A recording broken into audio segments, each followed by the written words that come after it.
as we start the second half. Owen O'Donnell, more of the same for them, and they'll be all right. Yeah, absolutely. I'm just looking at the Plunkett's forward line here, and Stewie Mullen's gone in full forward, Ron O'Brien has gone out wing forward, so that might be looking to curb Emmett McKenna's influence there at full back, and Stewie Mullen will be hoping to be a goal threat closer to goal there. And like all good centre backs, Kevin Sexton has picked up a yellow card. It seems part of the trade at this stage. You'll have to forgive me, I'm a little bit out of breath. I'm not sure if you're familiar with the TV commentary position here in Parnell Park, but if you put your notes on the ledge, there is a danger on a day like today they will blow away. That did happen. Someone collected them for me below, so I had to run down and get them because, well, I had everything marked on it. I didn't want to lose them, so that's why I'm a little bit out of breath, because it happened just as the teams are coming out. I don't have the pace I used to, Owen. It's the recovery as well. Well, I'm out of breath here beside you, but I have no excuse. Don't forget, at 4 o'clock, Ballyboden St Endas up against Kilmacud Crokes. I would say the big one, but that's all about perspective. If your folks are Plunkett's people, this is the big one. What's going on right now in front of you? Yeah, I think that's a very valid point. You know, like, you can see the far stand there is full of Fogs and Plunkett supporters, and you know, this will mean as much to them as any club or championship anywhere in Ireland.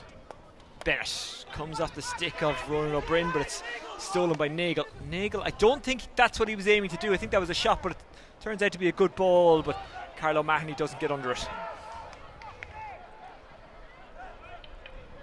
Trying to collect it is Liam Corbett. Corbett having a bit of trouble getting it up off the ground.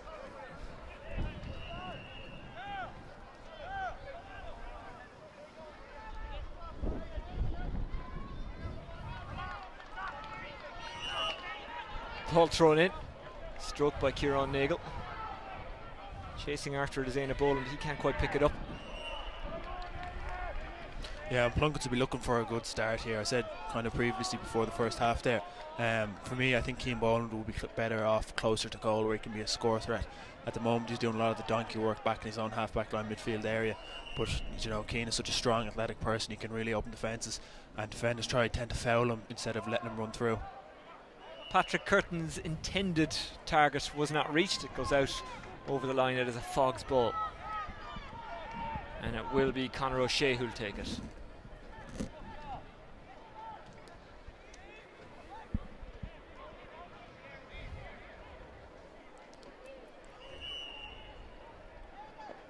Doesn't get under it, it's blocked. Niall Murray taken up and ran out by Patrick Curtin. Good work out of defence, aiming at Boland, putting the shoulder in Jack McVeigh. Folks have won it back. Prendergast shortens the grip into the corner forward. Carlo Mahoney who's kind of gone out into that corner forward position. O'Mahony turning and twisting. Finds his man. Shaw gathers. Shaw, who is part of the Carlow under-21 team that came here and shocked Dublin back in about 2013, I think it was. His brother Desi soldiered away for Carlow for years. Here is Fergal Heavey. Heavey inside! Oh, great save, but the chances not gone yet, and it's a second goal for Folks. Yeah, and Bill McCormack very unfortunate there. He was spectacular for a save, and Fogs just followed up in the rebound. But this is not what Plunkett would have wanted off the bat. And it's Conor O'Shea. His first score of the Senior B final is a good one. I think it's worth noting as well, it was Fergal Heavey again, the danger man that set that goal up. So he's causing trouble in there again. And Éanna Boland has given him a bit of a headache, but Fergal Heavey is he's a tough one to watch. And Peter Shaw, we mentioned him, he did very well in the build-up as well. A man who's not unused to good results in Parnell Park. This time in the colours of Folks, previously in the colours of the Carlow under-21s. I think the less said about that game, the better, Oisín. Yeah, as I brought it up, I actually kind of thought about it. Actually, this might be a sore point for Owen.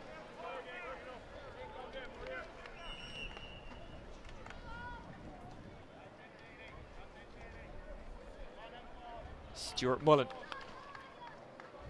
This one's dropping in. Oh, it's a goal! And it was flicked on by Sean Clerkin, who's dragged his team back into it.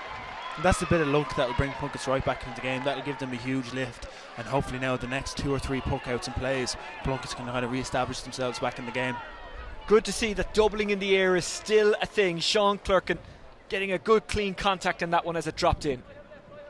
And it's a nightmare ball for defenders, that one, isn't it? Yeah, and I think the kind of Fogs defence had switched off a bit there. They kind of expected Stewie Mullen to stick it over the bar, and kind of a miss-hit gave Plunkett's the bit of luck that they were looking for, and that's what you need to win these games. It was exactly what Plunkett's needed as well, because that second goal threatened to kill it off as a contest, didn't it? Yeah, but Plunkett's are right back in this now, and that'll give them a huge lift, and you can hear the crowd over the far side getting it into it a bit more now. I know I brought up a bad night during your under-21 career. It's only fair I mention a good one as well. You were part of an under-21 All-Star team as well. Yeah, that was back 2 years ago. That was a great year. You know, we got to a Leinster final and we won that, and unfortunately got pipped by Galway in the extra time in an All-Ireland semi-final. So that was unfortunate memories, but you know, there was a lot of good memories there in that year as well. Yeah, well, Waterford would have just beaten you in the final anyway, so don't be too hard on yourself. I think there's that bias coming out again. Killian Hayes trying to get into it. That was actually a great game against Galway. You were unlucky in that. It was a really good contest. Here is Boland. Boland, his team need it, and he provides his first score of the game. Yeah, I think it's big players for the big games, and you know, that's a crucial point in the game to follow up on the goal with a score like that. Like Keane, who can step up there to lead Plunkett's. And all of a sudden there's a bit about this Plunkett's team. A bit of confidence. Prendergast thought about striking it long, knew that Corbett was stuck to him, so he just lobs it inside. Racing across is Carl O'Mahony. He's got Diarmuid Brennan stuck to his shoulder. O'Mahony gets onto it, goes to ground, trying to sweep it up as Fergal Heavey, who's done an awful lot of damage so far. Heavey, inside it goes. Conor O'Shea, who got that second goal. It's kind of pinballing around the place, picked up eventually by Bill McCormick, the goalkeeper, and that goes out, and it's a Falk's ball.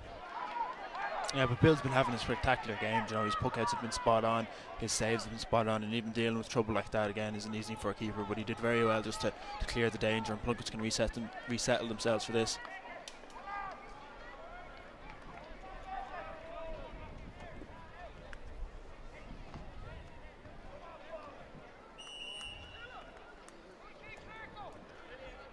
It's a sunny day, but it's a cool day. I tried standing around without the jacket for a while. That didn't last very long. Drops inside. Shaw almost got to it. Maybe should have gone with the stick. Murray clears.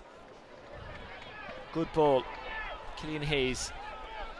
Hayes has got a runner with him. That's who he pops it to. Shaking off the tackler is Conor Scully. Scully, good weaving run by Scully. Corbett doesn't catch it right. A 7th wide for Plunkett's. Yeah, wide in the end, but I think Plunkett's, that was a good move, you know, hand passing it up the pitch. There was a great run. Unfortunate for Liam to get the wide at the end, but Plunkett's still take confidence from all these plays and get themselves back into the game. Not sure if you could see it in the corner of the shot there on the left side of the goalkeeper, but the Bowden players coming in. A lot of the Crokes guys already here. When I had my little half-time run to get my blown away notes, I saw them down there. Yeah, I saw myself the Bowden team arriving, and just was a bit stunned by the amount of experience Bowden have, so they'll be relying on that later on at 4 o'clock to try and get over the line against Crokes, who are quite maybe a younger team, but also have the blend of experience with them, so it'll be a great match. Yeah, I was listening to Ronan McLaughlin, who's sitting about 10 metres to the right of us here in the press position on the Dublin City FM Evening Herald podcast in the build-up to the final, and he was saying there's something like 8 or 9 of that Ballyboden team who were around for that 5 in a row kind of era, 2008 to 2013. They're still involved. They're still not just involved, they're in the first team. They're still a central spine of that. So, you know, you can argue that they're an old team, but you can also argue they're an experienced team. Here's Neil Bennett, who's got good experience. Is this another one? Yes, it is. That's quite a score. Chips it over. Yeah, and that's an important score for Fogs. They've kind of let Plunkett's back into it in the last 5 or so minutes, so that'll settle them back down, and hopefully, for Fogs' point of view, we'll be able to re-establish control over. Murray misses it. Falls to Neil Bennett, the man of the moment. Bennett up against Scully. Intercepted. Good work by Patrick Curtin. Good block by Bennett. It's getting tight. It's getting tense out there.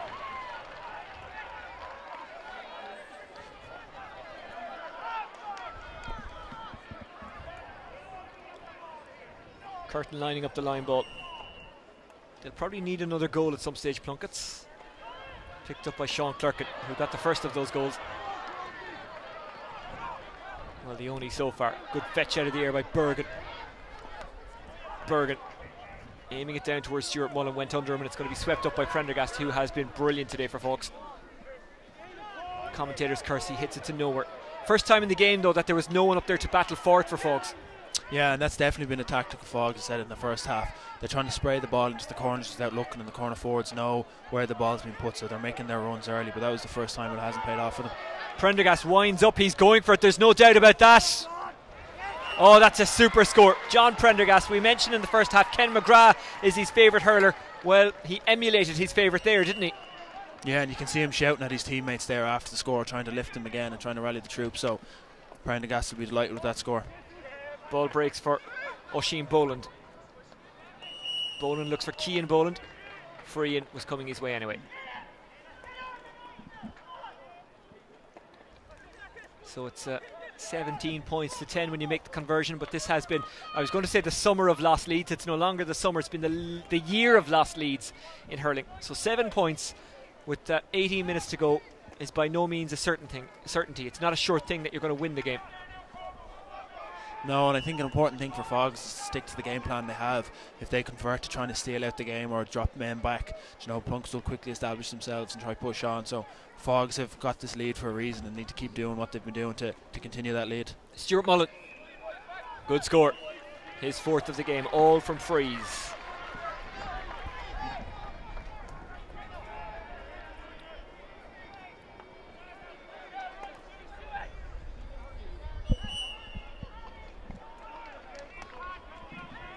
McCormack goes long.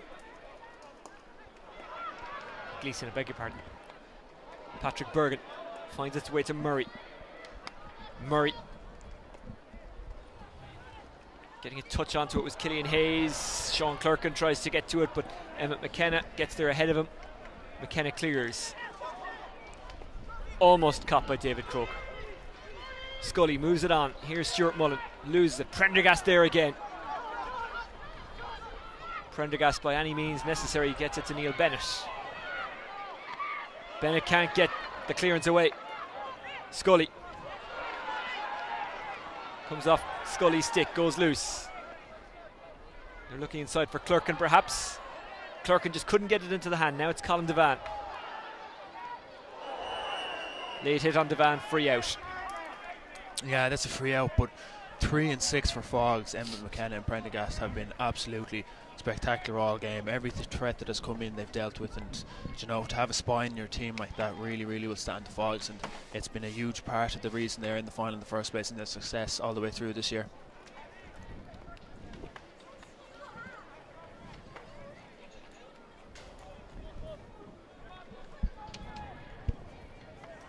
Yellow card for Oisín Boland.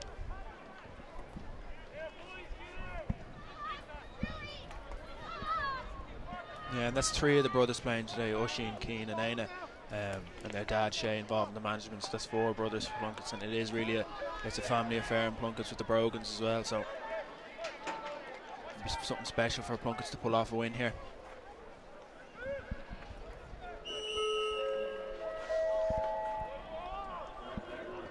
John Prendergast going for another long ranger. And he's got it. That is a sweet strike by Prendergast. His second of the second half, 1 from play, 1 from a free. Falk's looking good at this stage. 2-12 plays 1-8. Yeah, Prendergast is really coming into himself, and he said his hero was Ken McGrath, but he's really looking like a Ken McGrath himself down there. Isn't he just?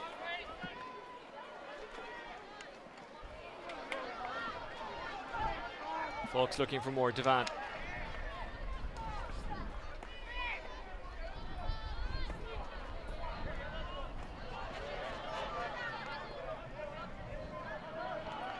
They need a goal and they need a quick. Sean Clerkin doing his best to keep possession. He couldn't.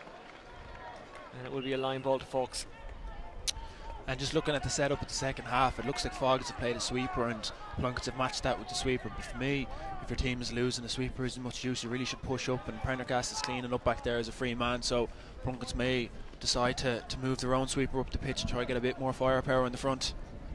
It's actually Ryan O'Dwyer who said it a couple of years ago. He said he wants to become a sweeper because they're the ones who are getting all the All-Stars, because they're the ones who are getting all the possessions.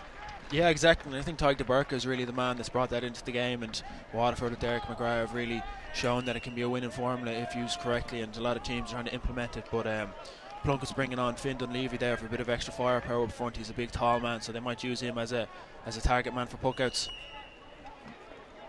That's your Waterford bias coming out again, Owen. It's a regular theme of today. And nothing wrong with it, let me tell you. Folks on the ball again. Here is Fergal Heavey. Just went over the head of David Croke. Collected now by David Phelan, who got that monster point himself in the first half. Murray caught in a trap, but gets out of it really well. Good ball to Éanna Boland. Boland is fouled by Peter Shaw. Boland goes quickly. Patrick Bergen. Bergen launches inside. 1-on-1 in the square. It's a good catch. Can he match it with the finish? Yes, he can. And Plunkett's announced their arrival back in this game. Good old school full forward play and a very fine finish by Stuart Mullen. And that's why Plunkett would have put him in there. He's a big tall man, he's a target man. There's a great catch and score, and you can see him again after scoring the goal, shouting to his teammates, trying to lift them and get them back into the game. 2 high balls, 2 goals for Plunkett's inside that square. They probably need to go more direct more often. Now it's collected on the run by Finn Dunleavy, who, as you mentioned, will add firepower. Just kind of miscues that one though. I think it's important for Plunkett's now to get the next couple of balls and get themselves back into the game.